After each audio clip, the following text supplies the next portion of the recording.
मुझे लगता है दुनिया का हर माँ बाप अपनी सामर्थ्य में अपने बच्चे की हर इच्छा पूरी करता है। फिर बच्चे ऐसा क्यों करते हैं? एक दिन जब वो बड़े हो जाते हैं तो वो अलग घर बसाने की क्यों सोच लेते हैं? चलिए अलग घर बसा भी लिया, वो डिस्कनेक्ट होने की क्यों सोच लेते हैं? कोई पत्नी अपने पति के कहने पर, कोई पति अपनी पत्नी के कहने पर अपने माँ बाप को क्यों छोड़ देता है, जिसने पैदा किया, इतना बड़ा किया, एक एक दुख उठाया, हर सुख ही उनसे जुड़ा था। सच कहूं तो संतान होने के बाद माता पिता का जीवन ही नहीं रह जाता। संतान हंसता है तो वो हंसते हैं, और संतान रोती है तो वो रोते हैं। फिर बच्चे ऐसा क्यों करते हैं? एक पिता रात को बिस्तर पर लेटे हुए थे। उनका युवा बेटा जो कि कहीं नई नई जॉब पर लगा था, वो अपने टेबल पर काम कर रहा था। अचानक छत में कुछ खड़खड़ाने की आवाज आई। पिता ने उससे कहा, बेटा छत में कुछ आवाज आ रही है, देखो कुछ गलत ना हो जाए। बेटे ने कहा, पिताजी कोई बात नहीं, अब बैठिए, ऐसी बिल्ली बिल्ली होगी। थोड़ी देर बाद फिर आवाज बढ़ी। पिता ने कहा, बेटा आवाज देखो बढ़ गई है, बेटा बहुत चोरियां हो रही है आस पास, थोड़ा सा देख लो।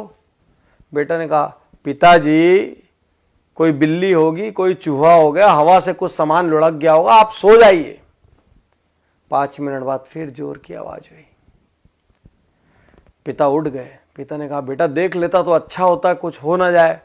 और बच्चा जोर से भड़क के कहता है, आपको तो नींद आती नहीं है, आपको क्या है, दिन भर आप सोते रहते हो, आपको कोई काम है नहीं, मुझे तो काम करने दो, अरे जो होगा मैं देख लूंगा, आप चुपचाप सोने क्यों नहीं जाते, इतना परेशान क्यों कर रहे हो? पिता की आंखें गीली हो गई, नम हो गई आंखें। पिता चुप रहे। और कुछ मिनट बाद वो कहते हैं बच्चे से, बेटा तूने बचपन में मुझसे 1000 प्रश्न किए, लाख प्रश्न किए।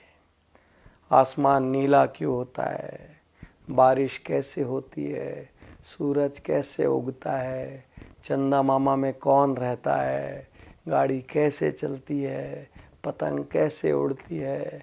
बेटा मैं तेरे हर प्रश्न का जवाब देता रहा।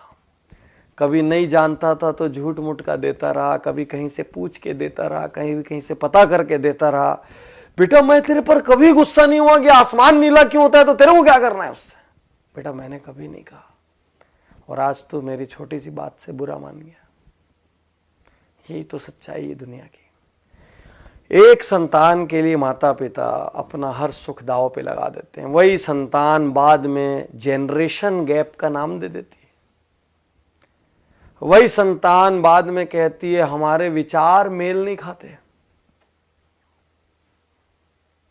विश्वासघात है ये, गलत है ये। जितना आपकी सामर्थ्य हो उतना आपको करना चाहिए। मैं ये नहीं कहता कि आप श्रवण कुमार बन जाए और कांधे पर उठाकर लेके जाएं, लेकिन जितनी आपकी सामर्थ्य हो उतना आपका दायित्व बनता है।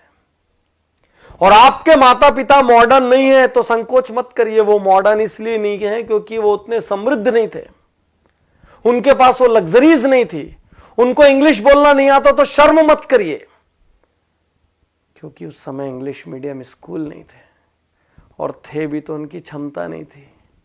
क्षमता होती तो क्यों भला वो हल्के रहते। लेकिन आप ये तो सोचो कि उन्होंने आपके लिए क्या किया। उन्होंने ये तो किया कि आपको इतना सामर्थ्यवान बना दिया। अब आपका क्या दायित्व है, छोड़ के चले जाएं। अब आपका क्या दायित्व है बुढ़ापे में, जब उनको किसी के साथ की सबसे ज्यादा जरूरत है। अरे किसी जॉब की वजह से, असाइनमेंट्स की वजह से पास ना रह पाए तो हर दिन एक फोन तो कर सकते हैं, हर कुछ महीने में मिलने तो आ सकते हैं, सारी व्यवस्थाएं तो जुटा के दे सकते हैं कि किसी किस्म की कोई तकलीफ ना हो जाए।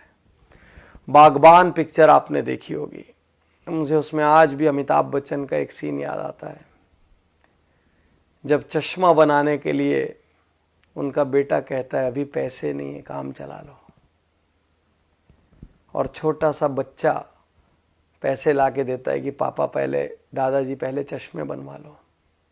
आपके पास अपनी लग्जरी के लिए पैसा है, अपनी गाड़ी बदलने के लिए पैसा है, अपना बंगला बदलने के लिए पैसा है, नए इंटीरियर कराने के लिए पैसा है, मॉल जाने के लिए पैसा है, लेकिन माँ बाप की सेवा करने के लिए ना तो आपके पास पैसा है ना तो आपके पास वक्त है। सिर्फ एक प्रश्न है, यदि आपकी संतान ने ऐसा किया तो आप क्या करेंगे? यदि आपकी संतान ने ऐसा किया तो आप क्या करेंगे? आप बोलेंगे नहीं, मेरी संतान तो कर ही नहीं सकती। लेकिन आपके माँ बाप ने भी तो ये नहीं सोचा था ना कि आप ऐसा करेंगे, नहीं तो आपको दूध क्यों पिलाते, आपको बड़ा क्यों करते जब एक दिन विश्वासघात लेना था तो।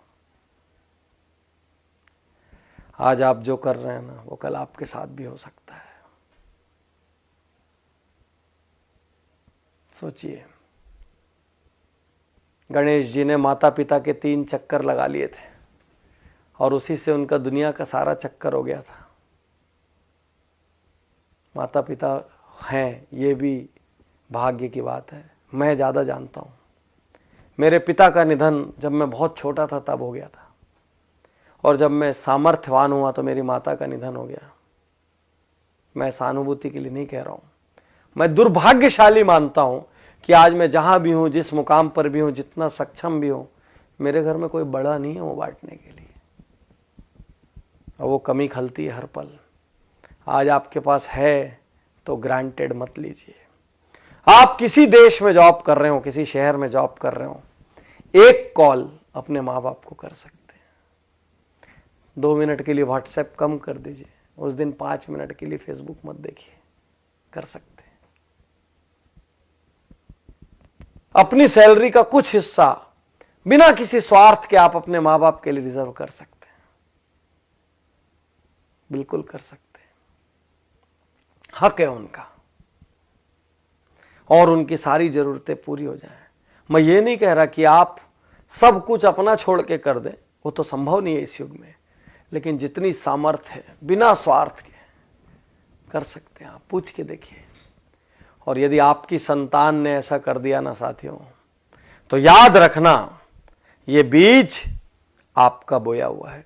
याद रखना आप, ये बीज किसी और ने नहीं बोया है। हर किसी से मैं कहता हूं, अपने माँ बाप का बहुत आदर करो, क्योंकि आपकी संतान वही करेगी जो आपको करते हुए देख रही है। आप माँ बाप का अनादर करो और अपनी संतान से कहो मेरा आदर करना संभव नहीं है। आप माँ बाप के लिए कमजोर खाना खिलाओ, माँ बाप के लिए कमजोर बर्तन रखो, माँ बाप के लिए अलग व्यवस्था रखो, अपने लिए सुपर डुपर व्यवस्था रखो, वो भी संतान देख रही है। याद रखना, याद रखना। तो बहुत आदर करिए, रोज सुबह पैर छूइए। यदि आप साथ में रहते तो पैर छू के अपने काम पर निकलिए। हफ्ते में 1 दिन 2 दिन घंटा 2 घंटा वक्त दीजिए, बिना बात बैठिए। हफ्ते में 1 आध दिन अपनी मम्मी की गोद में सिर रख के बैठ जाइए, बोलिए मेरा सिर पे आज मालिश कर दो, गप मार लीजिए जैसा मारते थे, वैसे ही खेल लीजिए जैसे बचपन में खेलते थे। हफ्ते में 1 दिन 2 घंटे तो बनता है यार, उतना बनता है, उन्होंने किया है उतना।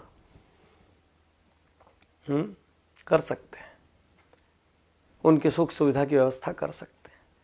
साल में 4 ट्रिप अपनी घूमने जाइए, 1 ट्रिप उनको भी तो लेके जा सकते हैं। वो धर्म करना चाहे तो धार्मिक जगह पे ले जा सकते हैं, कहीं और ले जा सकते हैं, लेकिन ले जा सकते हैं ना। कुछ ऐसा कीजिए ना कि आपके माँ बाप अपनी प्रार्थना में कहें कि हे भगवान, हर जन्म में मुझे ऐसी संतान देना। और आपकी संतान आपको देखकर कहे कि मेरे पापा मेरी मम्मी, मेरे पापा अपने माता पिता का, मेरी मम्मी अपने सास ससुर का जिस तरीके से आदर सम्मान करती है, मैं भी वही करूं। यही तो संस्कार है। और क्या है संस्कार? जिसने आपको पैदा किया, जिसने अपनी पूरी जिंदगी होम कर दी आपके लिए, आप उसके नहीं हुए तो फिर आप किसके हो गए? तो साथियों, अब तक जो हुआ सो हुआ। कहीं कमी छूटी गोली मारो, भूल जाओ। आज से शुरू कर सकते हैं। यदि अपना जीवन बनाना है तो अपने माता पिता से प्रेम करिए। यदि खुद आदर पाना है तो माता पिता का आदर करिए। मुझे विश्वास है आज इस वीडियो को देखकर लाखों करोड़ों लोग एक बार फिर अपने माता पिता के लिए वक्त निकालेंगे, और इससे बड़ा उपहार मेरे लिए कुछ नहीं होगा। ये वीडियो मेरी जिंदगी की सबसे कीमती वीडियोस में से एक है।